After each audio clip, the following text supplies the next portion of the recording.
Act جو ہے وہ وزارت سرد و تجارت سے تعلق رکھتا ہے یا وزارت داخلہ سے تعلق رکھتا ہے، تو لوگوں کے سمجھ میں یہ بات نہیں آ رہی کہ ہم کیوں اس سوسائٹیز ایکٹ کے تحت ہم رجسٹر ہونا پسند کرتے ہیں بنسبت وزارت تعلیم۔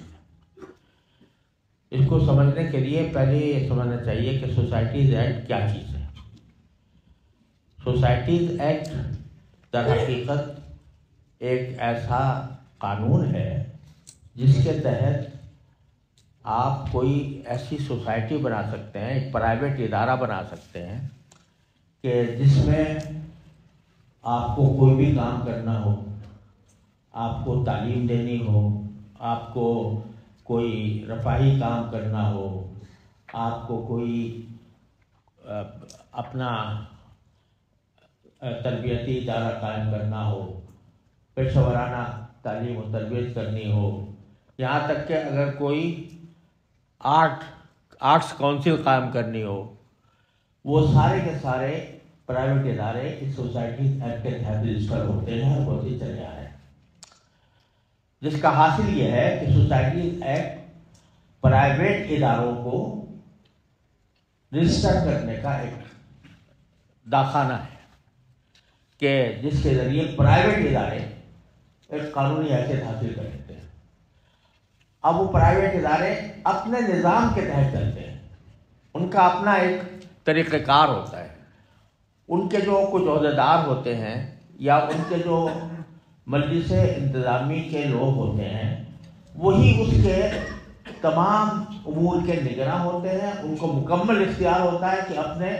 بنائی ہوئی سوسائٹی کے اندر جو چاہے کریں، صرف اتنا ہے کہ وہ رجسٹر ہو جاتے ہیں،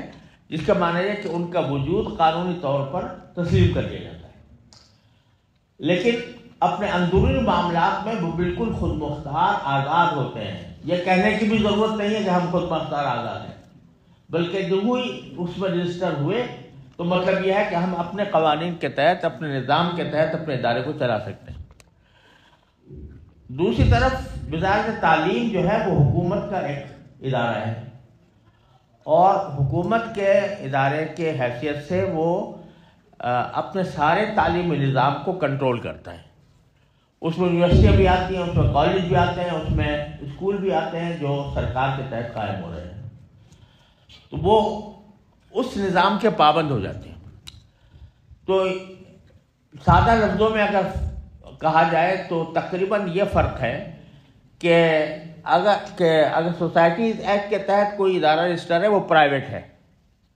اور اس کو اپنے نظام کو چلانے کا مکمل اختیار حاصل ہے، اور اگر کوئی کسی وزارت کے تحت وزارت کا حصہ بن گیا تو اس وزارت کے نظام کے تحت اندر وہ آ گیا۔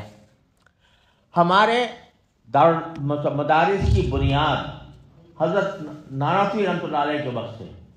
اس بات پر ہے کہ یہ پرائیویٹ ادارہ ہے اور اس کا حکومت سے کوئی تعلق نہیں ہے، نہ ہمیں حکومت سے کوئی امداد چاہیے، نہ ہمیں حکومت سے کوئی پیسے چاہیے، نہ حکومت کی ہمیں مداخلت چاہیے۔ ہم اپنے طریقہ کار پر جو اکابر کا طریقہ کار چلا آ رہا ہے اس کے تحت چلنا چاہتے ہیں۔ کوئی ایسے ادارے کو ہم اپنے اوپر مسلط نہیں کرنا چاہتے جو ہمارے اندرونی نظام کے دخل اندازی کرے، جو ہمارے طریقہ کار میں مداخلت کرے، جو کسی طرح بھی ہمارے مقاصد پر اثر انداز ہو، وہ ہم مدرسے کو اس سے آزاد رکھنا چاہتے ہیں۔ اور یہ آزادی ہمیں سوسائٹیز ایکٹ کے تحت ملتی ہے کیونکہ وہ پرائیویٹ ہے، اس میں سارے ادارے پرائیویٹ ہیں۔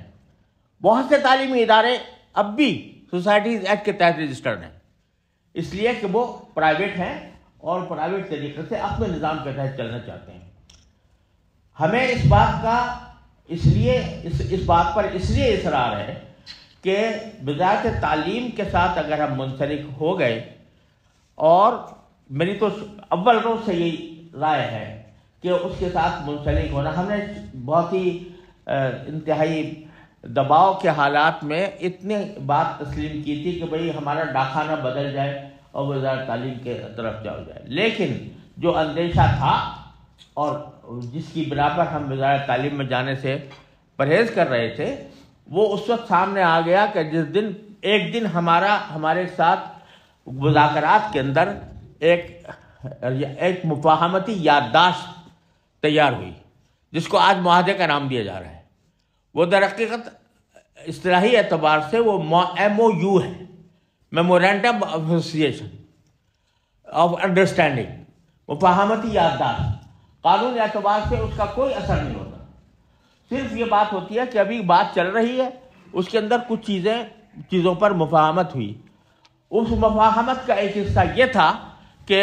ہمارے بینک اکاؤنٹ کھلیں گے، ہم خود مختار اور آزاد رہیں گے۔ دوسرا یہ کہ ہمارے غیر ملکی طلباء جو ہیں وہ ان کو داخلہ ملے گا، ویزے ملیں گے، اور اس میں یہ بھی تھا کہ جب تک اس کے اوپر پوری طرح عمل نہیں ہو جاتا، سوسائٹیز ایکٹ کے تحت جو مدارس رجسٹر ہو رہے ہیں وہ اپنی جگہ رجسٹر ہوتے چلے جائیں گے۔ لیکن جو ہی یہ بات ہماری اس مفاہمتی یادداشت کی مرحلے میں ابھی تھی، اسی کے ساتھ 1 ارب کا بجٹ بنا کر ایک ڈائریکٹریٹ قائم کر دی گئی، جو ایک سابق فوجی میجر جنرل کے ماتحت ہے، اور اس کے لیے وہ قائم کرنے شروع کر دیے گئے دفاتر مختلف جگہوں پر، اور اس کے مطابق رجسٹریشن کا آغاز بھی کر دیا گیا۔ تو یہ مرحلہ تھا جس میں ہمیں اپنے اس نقطہ نظر کی بالکل وضاحت سامنے آ گئی، جو ہم کہتے تھے کہ ہم تعلیم کے اندر جائیں گے تو ہم پھر کسی نظام کے اندر پھنس کر اس کے تمام ارشادات کے تابع ہوں گے۔ چنانچہ اگرچہ اس میں یہ الفاظ بھی موجود ہیں کہ مدارس کے جو ہے اپنے نظام میں آزاد اور خود مختار رہیں گے، یہ لکھا ہوا ہے اس کے اندر بھی، لیکن آخر میں یہ لکھا ہوا ہے کہ وقتاً فوقتاً وزارت تعلیم کی طرف سے جو ہدایات آئیں گی مدارس کے پابند ہوں گے۔ تو ایک طرف یہ کہا ہے اور دوسری طرف یہ بھی کہا ہے، لہٰذا اس کا نتیجہ یہ ہوگا کہ ہمارے مدارس کے اوپر حکومت، ہم یہ بالکل واضح الفاظ میں یہ بات کہہ دینا چاہتے ہیں کہ کسی حکومت کے ماتحت ہو کر ہم اپنے نظام کو جاری نہیں رکھ سکتے، نہ رکھنا ہمارے لیے زہر قاتل ہے۔ لہذا ہم نے انجام دیکھے ہیں، ہم نے سعودی عرب دیکھا ہے، ہم نے امارات دیکھا ہے، ہم نے مصر دیکھا ہے، ہم نے شام دیکھا ہے، اور وہاں پر مدارس کو کس طریقے سے ختم کیا گیا، مدارس کو کس طریقے سے دبایا گیا۔ آج وہاں پر کوئی کلمہ حق کہنے والا موجود نہیں ہے، یا ہو تو وہ اس کی جگہ جیل ہوتی ہے، یا اس کے اوپر تشدد کیا جاتا ہے۔ تو ہم الحمدللہ پاکستان کو اللہ تبارک و تعالیٰ نے اسلام کے لیے بنایا، اور پاکستان کو در حقیقت اللہ تبارک و تعالیٰ نے اسلام کا ایک قلعہ بنایا ہے۔ تو یہاں ہم یہ صورتحال کسی قیمت برداشت نہیں کر سکتے کہ ہمارے مدارس اور ہمارے علماء وہ اس طرح ہو جائیں کہ ان کے سامنے کچھ بھی ہوتا رہے اور وہ اپنی زبانوں کو بند رکھیں اور شیطان اخرس بن کر زندگی گزاریں۔ لہٰذا یہ چاہے جب کسی بھی چیز کو گھیرنا ہوتا ہے تو شروع میں ساری پابندیاں عائد نہیں ہوتی، شروع میں اس کے لیے ایک دام ڈالا جاتا ہے، اس کے لیے دانہ ڈالا جاتا ہے، تو اس کے بعد پھر آگے جا کر اس کو کسی وقت میں گھیرا جاتا ہے۔ یہی طریقہ کار رہا ہے پوری تاریخ میں۔ تو اب اگر اس میں لکھا ہوا ہے کہ نظام کہ یہ اپنے آزاد و خود مختار رہیں گے، لیکن اس کے باوجود ایک مرتبہ جب یہ اس دائرے کے اندر آ گئے اور اس میں یہ لفظ موجود ہے کہ وزارت تعلیم کی طرف سے وقتاً فوقتاً ہدایات جو ملتی رہیں گی اس کے پابند ہوں گے، تو اب آپ دیکھیے آج کسی کی حکومت ہے، کل کسی اور کی حکومت ہوگی،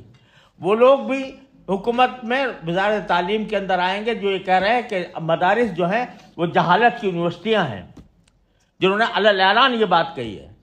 جنہوں نے یہ کہا ہے کہ مدارس تو یہ سکھاتے ہیں کہ مرنے کے بعد کیا ہوگا، گویا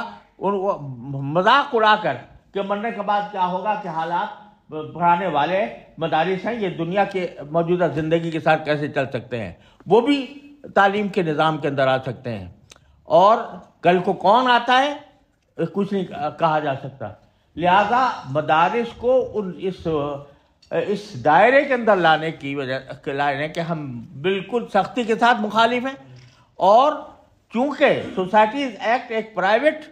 اداروں کا قانون ہے، وہ اس واسطے ہم ایک پرائیویٹ مدارس کے طور پر استعمال ہونا چاہتے ہیں، اپنا کام کرنا چاہتے ہیں جس میں ہمارے کام میں کوئی مداخلت نہ ہو. تو ہم خود الحمدللہ اس حقیقت سے پوری طرح باخبر ہیں. وفاق المدارس اب پوری طرح باخبر ہے اور اس بات کا یقین رکھتا ہے کہ ہمیں ایک عالم کو موجودہ دور کے اندر اپنا پیغام بہتر طریقے سے پیش کرنے کے لیے جن معلومات کی ضرورت ہے ہم اپنے مدارس میں وہ معلومات پڑھانا چاہتے ہیں. ہم اس لیے نہیں پڑھانا چاہ رہے جو ساری دنیا یہ بات کہہ کر یہ نامعقول بات کہتی ہے کہ یہ مدارس سے ڈاکٹر کیوں نہیں پیدا ہوتے اور اس سے لائر کیوں پیدا نہیں ہوتے اور اس سے انجینئر کیوں نہیں پیدا ہوتے اور یہ کسی ملٹری کے اندر کمیشن کیوں نہیں لیتے. اور اس بات کو بڑے فخر کے ساتھ بیان کیا جاتا ہے کہ فلاں مدرسے کے لوگ جو ہیں وہ کمیشن لے چکے ہیں، وہ بریگیڈیئر بن چکے ہیں، وہ کرنل بن چکے ہیں. ارے بھائی یہ مدرسہ کرنل اور بریگیڈیئر پیدا کرنے کے لیے نہیں تھا، یہ قرآن و سنت کا علم محفوظ کرنے کے لیے تھا، یہ عالم پیدا کرنے کے لیے تھا. یہ بتاؤ کہ پورے پاکستان کے اندر کون سے سرکاری ادارے کے اندر اسلام کی تعلیم دی جا رہی ہے؟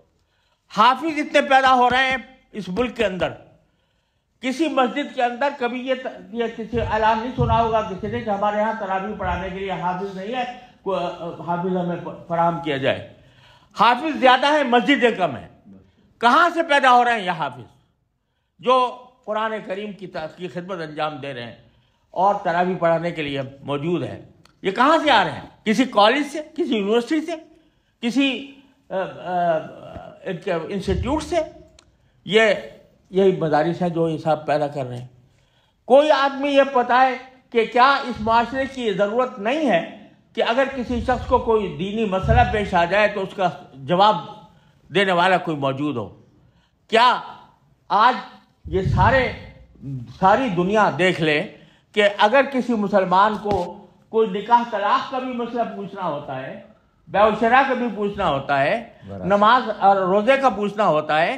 تو وہ کیا کسی یونیورسٹی کے پروفیسر کے پاس جاتے ہیں جس نے اسلامک اسٹڈیز میں ایم اے کی ڈگری لے رکھی ہے، یا کسی ایسی یونیورسٹی کے پاس جاتے ہیں، پروفیسر کے پاس جو اسلامک اسٹڈیز پڑھا رہا ہے؟ وہ اگر جاتے ہیں تو ان لوگوں کے پاس جاتے ہیں جن کے پاس قرآن و حدیث کا، فقہ کا، اس کے اصول فقہ کا پورا علم ہے، ان کے پاس جاتے ہیں. کیوں جاتے ہیں؟ اس لیے کہ جانتے ہیں کہ صحیح علم ان کے پاس ہے، دین ان کو صحیح طریقے سے آتا ہے.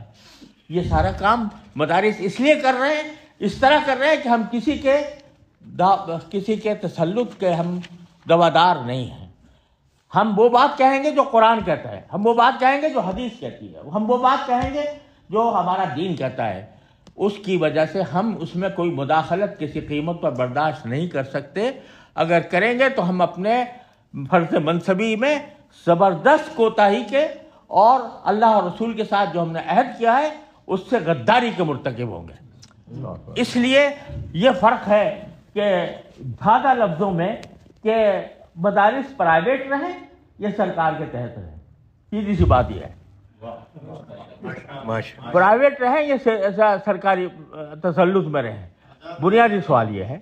تو چونکہ سوسائٹیز ایکٹ میں ہم پرائیویٹ طریقے پر کر رہے ہیں، اس کا صنعت و تجارت سے کوئی تعلق نہیں ہے، اس کا تعلق ایک سوسائٹی سے ہے. اس میں کچھ بھی ہو سکتا ہے، وہ سوسائٹی کچھ بھی کر سکتی ہے. جیسا اس کا ٹرسٹ ہوتا ہے تو ٹرسٹ جو چاہے کر سکتا ہے. اسی طرح سوسائٹی ایکٹ کے تحت رجسٹر ہو کر ایک سوسائٹی بنتی ہے اور سوسائٹی وہ اپنے نظام کے مطابق جو چاہے کر سکتی ہے. اور وزارت تعلیم میں جائیں گے تو ہم سرکار کے ماتحت ہوں گے.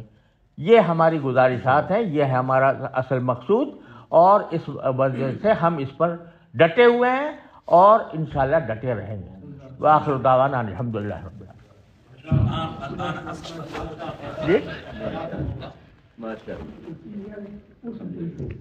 ماشاء اللہ،